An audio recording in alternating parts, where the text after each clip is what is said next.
beginning with general policy issues and then, of course, focusing on the upcoming budget. And so after Minister Reid speaks, then we'll have Minister Williams, and we'll take questions. Today, we have to go a little fast. I believe they do have another function in this room, as well as another function happening later on this morning as well. So I thank you for your understanding, and I turn over now to Minister Reid. Thank you very much, Press Secretary, and Happy New Year, and good morning to everybody. Right, so let's get right into it. Our first post-cabinet briefings for this new year 2019. Cabinet has approved the following legislation for tabling in Parliament: the Bauxite Alumina Industries Encouragement Amendment Act 2019. This bill seeks to grant the bauxite sector duty concession on oil from July 1, 2018 to June 30th, 2023. Secondly, to authorize the minister to grant by order a new relevant concession period subject to affirmative resolution in the House of Representatives where the period for so doing had expired, and thirdly, give retrospective effect to an order made under Section 7, subsection 2 of the Act. Also, approval has been given for the Law Reform Amendment of Penalties Act 2019.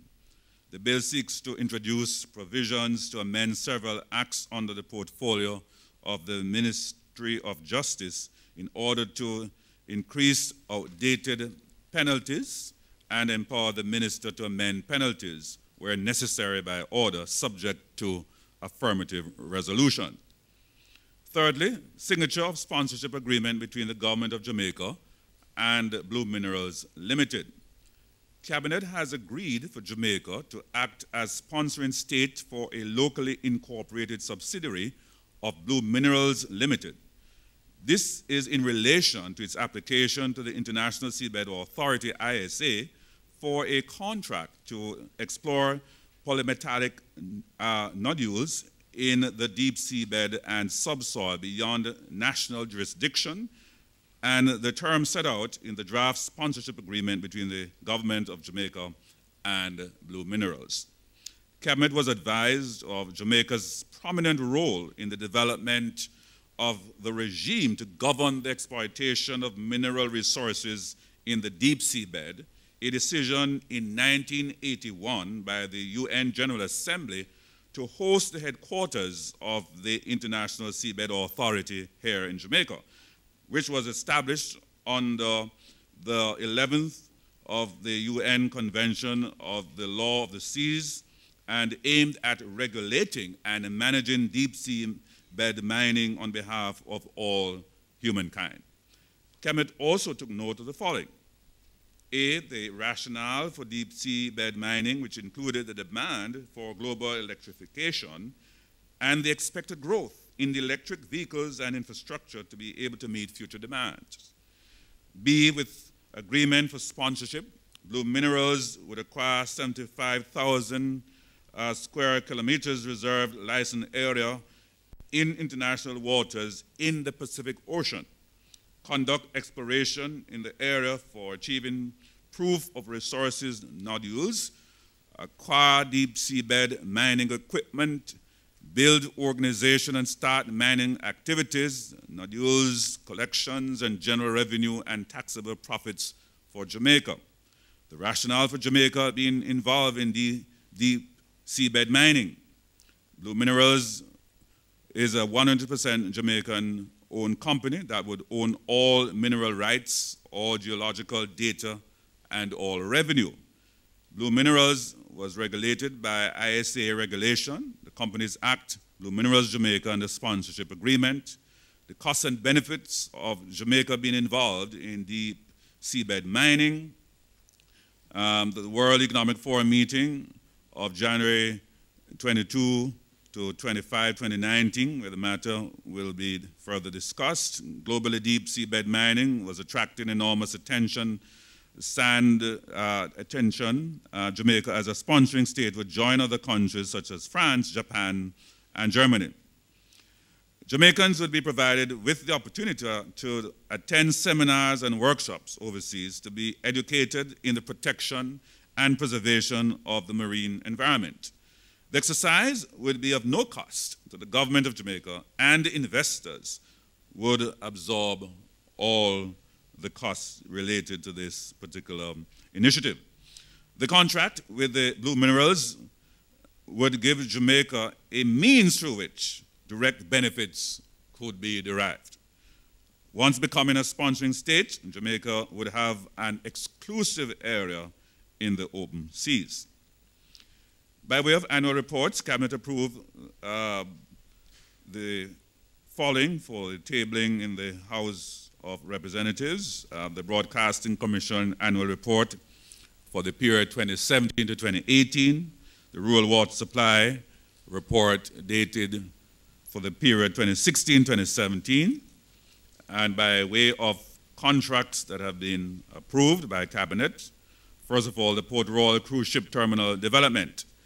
Cabinet has approved the award of a contract to Orient Marine Construction for award of a direct contract in the sum of $7,536,990 to undertake the following: the construction of a seawalk foundation, the storage pile, shore mooring, dolphin, and timber deck access trestle for the Port Royal Cruise Ship Terminal Development.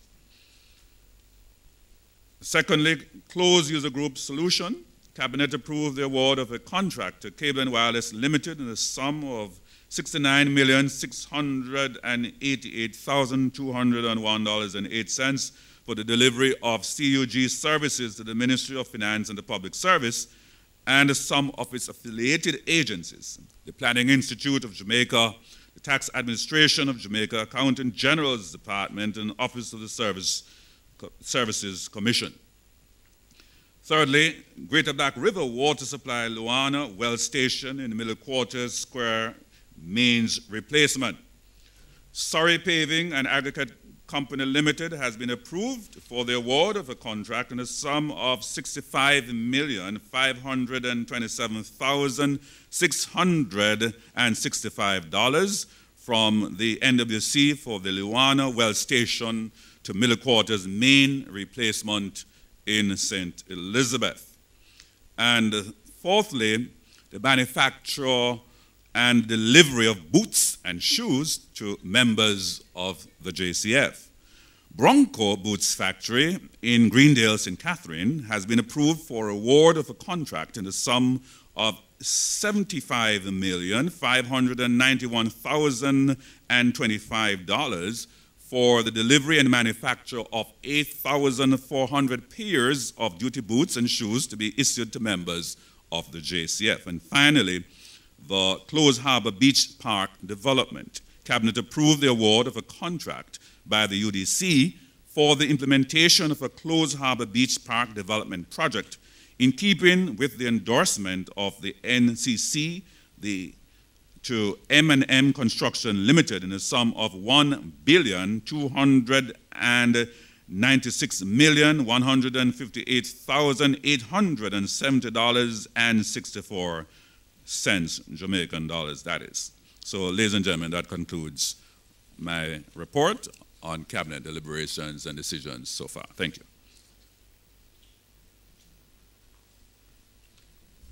Thank you, Minister Reid, for that update on Cabinet deliberations, including legislation and contracts awarded. We'll now hear from the Minister without portfolio and the Minister of Finance and the Public Service, the Honorable Favour Williams. Thank you. Good morning, everyone. Good morning. Let me acknowledge my colleague, Senator Royal Reid, Press Secretary Naomi Francis, ladies and gentlemen of the media, good morning again. Last we met like this, I believe it was December 5th, 2018. So let me say Happy New Year to all. It's been a little while and much has happened since then. So let's begin with GDP growth. Real GDP growth for the July to September quarter of 2018 that was published at the end of December 2018 was 1.8% when compared to the similar period in 2017.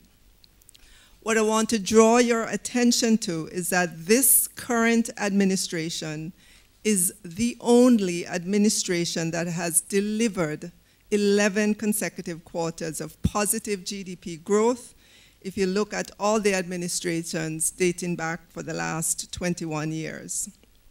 Additionally, the average quarterly GDP growth of 1.28% that this administration has delivered is 3 times that of the average quarterly GDP of prior administrations over the same period. Moving on to the employment numbers, unemployment at 8.7% at October 2018 is the second lowest figure we've seen in 7 years. It is also approximately half the unemployment rate of the 16.3% that we saw in April of 2013. When we look at women versus men, here's what we see. Women are experiencing the lowest unemployment rate at 11.2%. This is down from a high of 21.3% in April 2013. Men are experiencing the second lowest unemployment rate of 6.4%, down from a high of 12% also in April 2013. Turning now to the Jamaica Chamber of Commerce's Business and Consumer Confidence for the December 2018 quarter. Consumer confidence was at a record at 175.5 on the index. This compares to 148 for the similar period in 2017.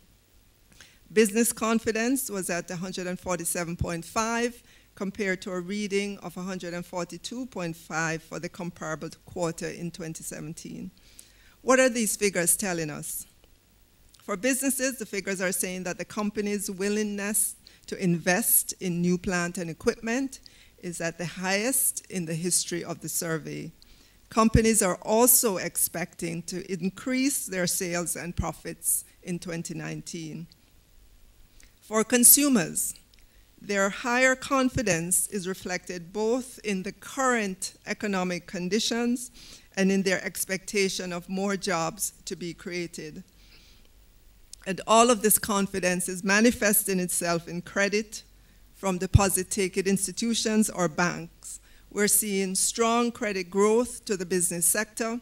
We're also seeing companies access the corporate bond market through the FSC's exempt distribution category.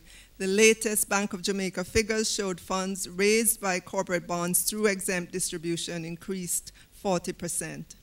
Individuals are also getting more credit from banks. Year on year, November 2018 versus November 2017, credit to individuals grew 14.6% at November 2018 versus 12.7% in the prior year at November 2017.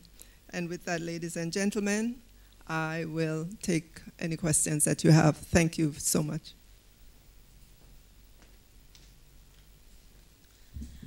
Thank you, Minister, for your update. And now, as the Minister pointed out, we'll take questions. And given that it's the start of the year, I'll just reiterate how we do it. If you raise your hand, I'll identify you. When you are identified, a microphone will be given to you. Then we ask that you just say your name and your media entity and ask your question. And I see the Gleaner having first put their hand up. Serrano, good morning and Happy New Year to you. Good morning, Naomi. Happy New Year as well. Serrano from the Gleaner. Minister Reid, the U.S. recently imposed more sanctions on the Venezuela state-owned oil firm, PDVSA. Do you see this complicating the buyback of the 49% stake? And further, has the legislation been fine-tuned? Can we expect... So Serrano. Yes. Yes, I think Mr. Williams will make a brief comment, but you do know that this matter is under active consideration, and I would, urge that especially the lead minister be given a chance to fully do her work and meet with the various stakeholders in dealing with this very delicate matter as well. But Minister Williams will just give a brief comment.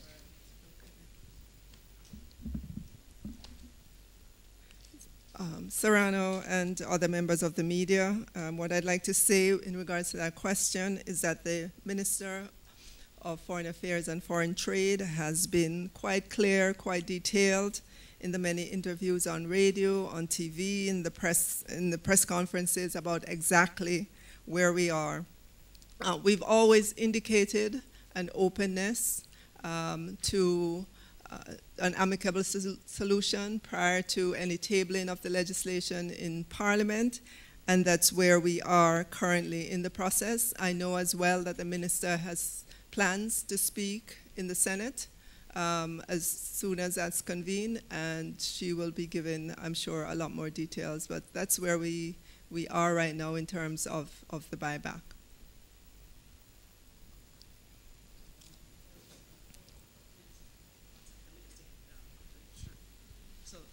Serrano, I saw Mr. Henry, and then we can come back to you if necessary. Yes, Mr. Henry. Yes, I have about 3 questions. In one? I don't know if the Minister can tell us what is the position with the bill to do with the buying of the shares, a bill that should have been tabled in Parliament a couple of weeks ago.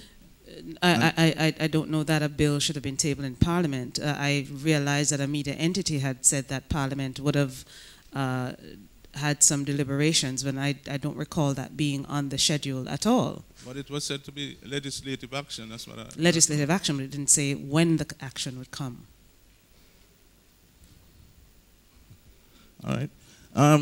Can you give me an update, give us an update then on the budget preparation and when it's likely to be tabled and so on? I don't know if you can help us with that. And the last thing I want to ask you, last week when the Economic Growth Council met, they were complaining that what they were actually saying is that we are not at fault. We have set certain standards and they're not being met by the government, ministries and agencies and departments. I just wondered if you are aware of that and if there's any action being taken to, you know, kind of speed up the processes that are holding back their program. Thank you so much, Balfour. Really appreciate it. Minister? Sure. With regards to the budget process, it's going well, and in short order, you know, the schedule will be published because, you know, between now and the end of March, we have to go through, you know, getting the budget to Parliament, getting it through the PAAC, getting it to the Auditor General, coming back, right, coming back and going through Standing Finance. So, but the schedule in terms of the dates will be made public shortly, and then you will know exactly kind of how to prepare for the dates as they come up. In February, yes.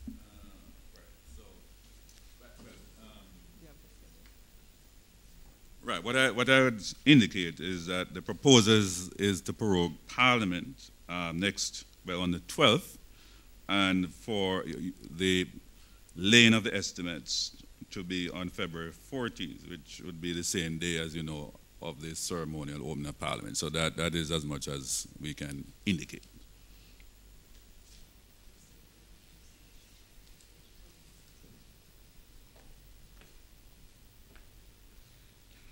Yes, with regards to the EGC, I heard the comments from the EGC. We do meet on a weekly basis with members of the EGC. They submit a report to us at the Ministry of Finance in terms of exactly all the measures that they're tracking, what's happening, whether it's delayed, on track, at risk of being delayed, and so on and so forth.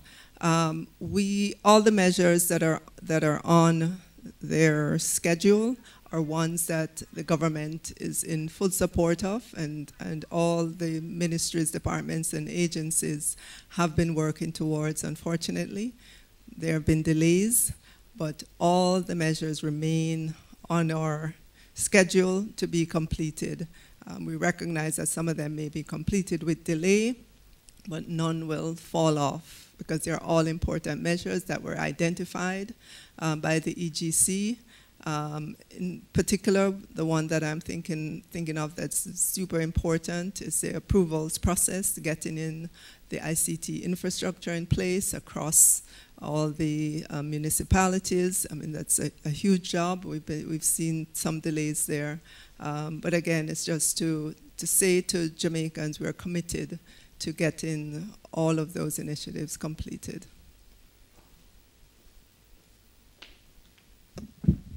Thank you, Minister. Once again, good morning to everyone, including those who are tardy in getting here and would have missed the presentations and the earlier questions.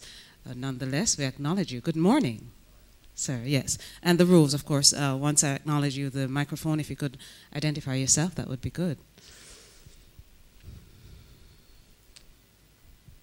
Morning. Dwayne Anderson, TVJ News. Good morning, Mr. Anderson. Happy New Year to you. I was traveling through Constant Spring. I'm sorry, I'm not hearing you. Can you hold them up? I was traveling through Constant Spring. Oh, it's you were? rough up there. A little rough, yeah. Yeah. Exit package for Miss Ramarak, has that been discussed? By cabinet? Mm-hmm. An exit package for someone at a state agency, a government? Mm-hmm.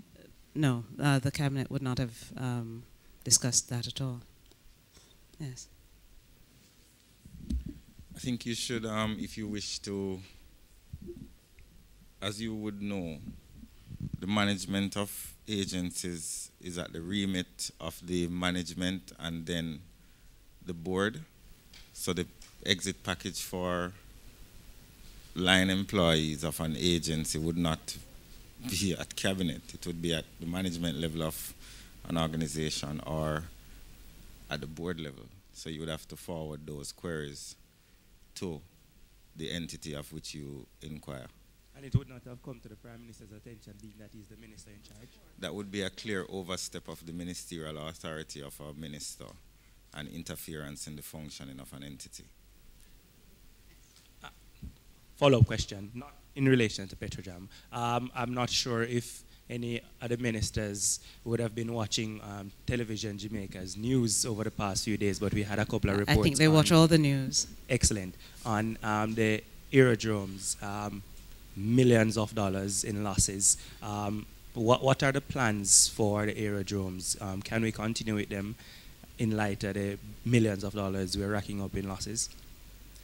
I think a question like that, Dwayne, and I fully appreciate that question, given that your station would have done some work, I would ask that you give some more time for some detailed analysis of what was said and the figures. But I'm essentially saying that the ministers would need a little bit more time in terms of a response to that. My final question then. Well, you have a final question today? Right. All right. We're here for you. Is it true that the government has reached a deal for the purchase of Petrojam? I'm not hearing you. Say that again. You're Is it true that the government has reached a deal for the purchase of Petrojam shares and will therefore no longer be going the route of compulsory acquisition? We'll allow the minister, but again, there was an earlier question concerning that, and we said allow the lead minister to have some more time and deal with the legislation and all the other attendant issues. But Minister Favour Williams was also with her at the initial press conference, and she has a response formally. Thank you for that question. I am part of the negotiating team, and we have made no such announcement. We continue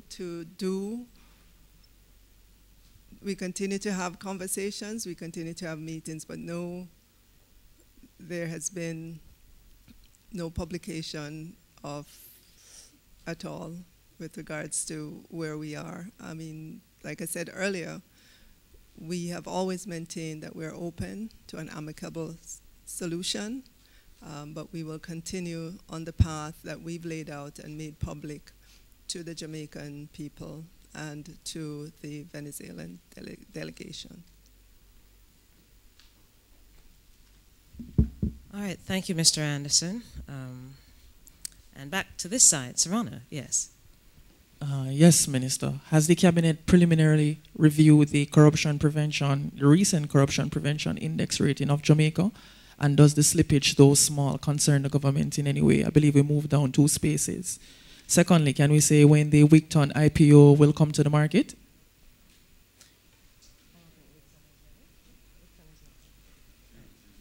All right. Okay.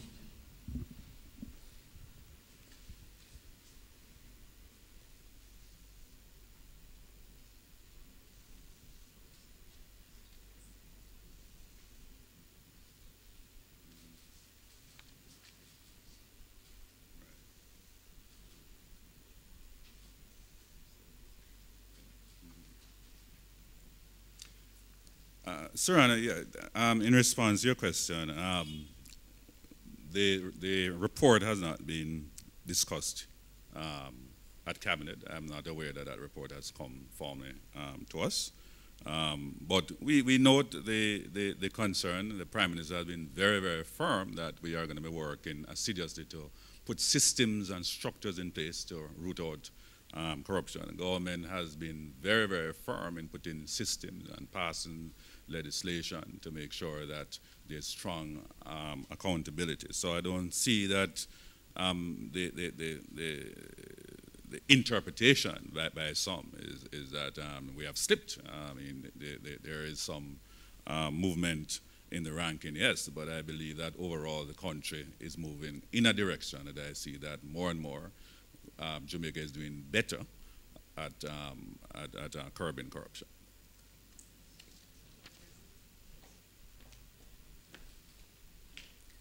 Okay. So with regards to Wigton, the Prime Minister and the Minister of Finance and the Public Service have both spoken many, many times about Wigton and highlighted to the Jamaican people that this is the first entity that this administration will be bringing to the Jamaica Stock Exchange. We have gone through the process, a very transparent process of selecting the broker. They are doing all that they need to do to get the documentation ready to be brought to market. The actual timing will depend on market conditions, on the brokers. But what we have set out to do is to ensure that a lot of Jamaicans own this company when it comes to market. And that has been a very deliberate action on our part to ensure that the person who has $1,000 or $2,000 and want to invest it in Wigton is able to do so based on how the orders will be filled. Right now, in terms of a specific date, we have not announced that. Again, there is a whole process of getting the documentation in line, submitting it to the various entities, to the FSC, to the stock exchange, doing the marketing, going out across Jamaica and letting everybody know about the opportunity and have a chance to answer questions. Our expectation is that all this will be done in this first quarter of this year, and so we're looking forward with great anticipation to hearing the actual announcement. Thank you, Minister. And let me just reiterate as well, the Jamaica Stock Exchange is the best performing stock exchange in the world. And that certainly came about by a team effort, really, a good partnership between what government policy has been doing and what the stock exchange has been doing, essentially. And again, the Prime Minister has said it time and time again, it's important for average Jamaicans to own a piece of public assets. So when it does become available, then certainly members of the public at large would be encouraged to take part in that IPO. Balfour. Senator Reid, I wanted to ask you in your capacity as the Minister of Information. On Thursday is the final day of the last state of emergency that is in effect.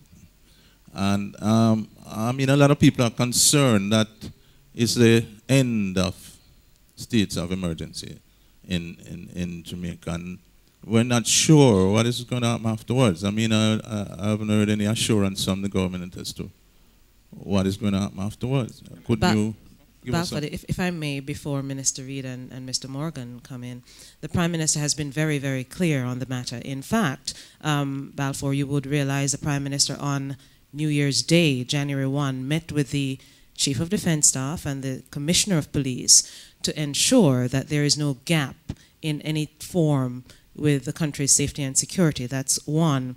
Two, he outlined in Parliament in December exactly the fact that the government is ensuring that there is no gap. And so all those matters have been enumerated by the Prime Minister, and certainly the security chiefs have been saying that there are systems in place to ensure that there is safety and security. I'll allow Minister Reid, if he may, and Mr. Morgan to chime in, but I don't think there is a gap in terms of the information that has been coming concerning the fact that there will not be an issue.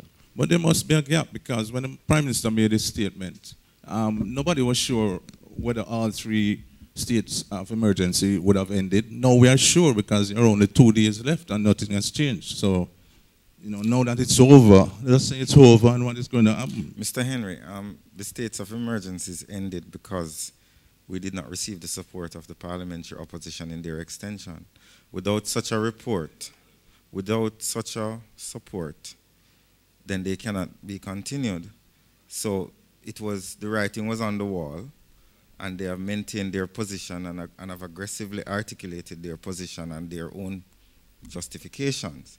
The government has articulated that we cannot sit down and allow crime and violence to take root again in the areas where the SOEs are. So 3 things have been said.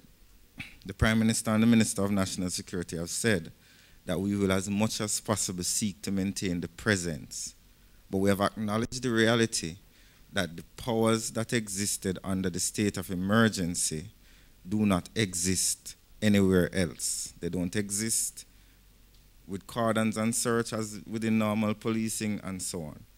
But we are putting in the strategies to ensure that the gains that we have made in the 3 areas and across the island with the 20% reduction in murders and crime generally are maintained. It is for that reason why the NSC met this last Thursday. It is for this reason, and a release came out on that. It is for this reason why on the 1st of January, New Year's Day, which is a public holiday, the Prime Minister met with the security forces and the media was sent information on that meeting. So I don't know if it is correct to say that you have not heard anything. For the past 2 weeks, the government has consistently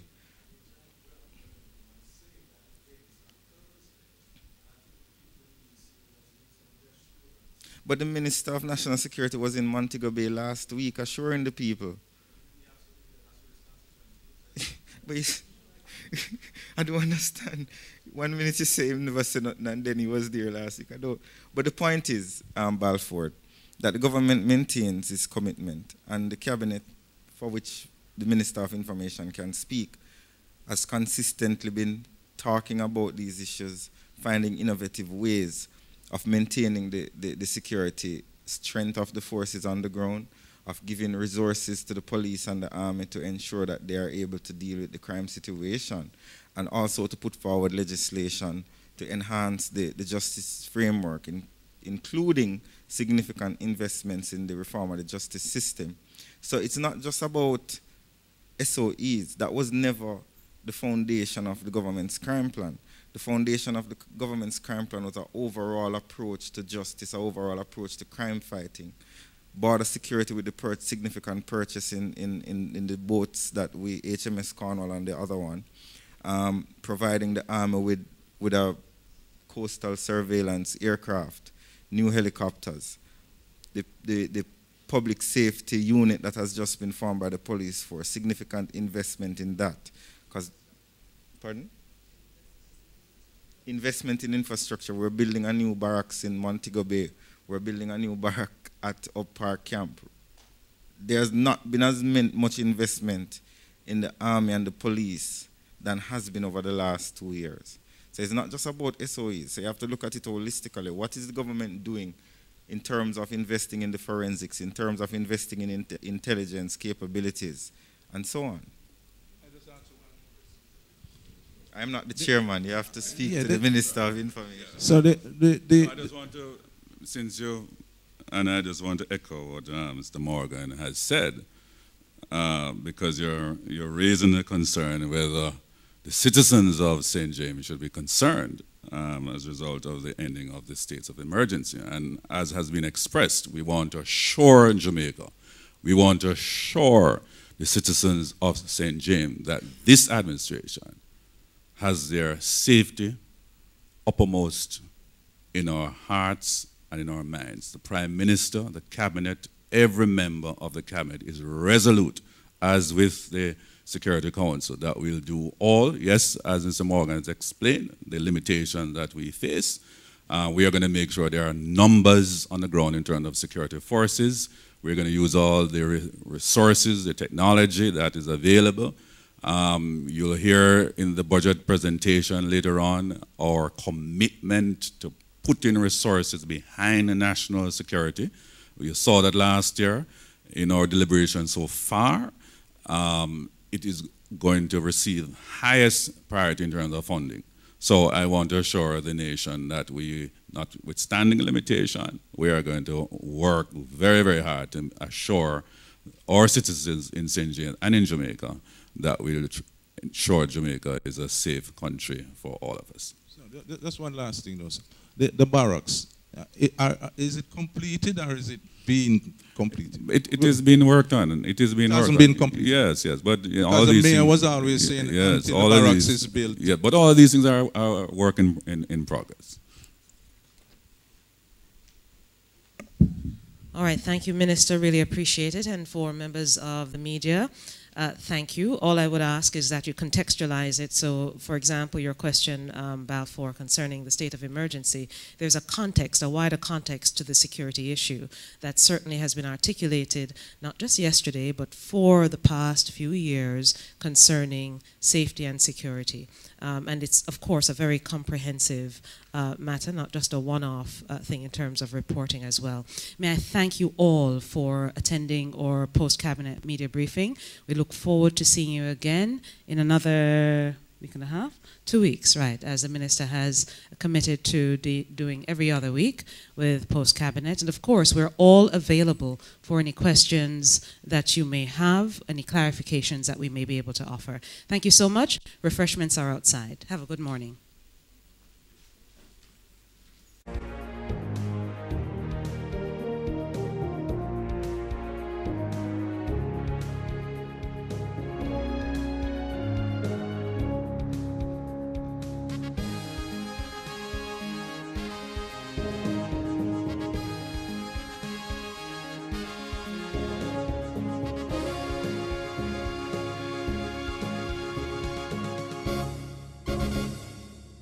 Start your day with some encouragement from New York Times best-selling author and practical Bible teacher,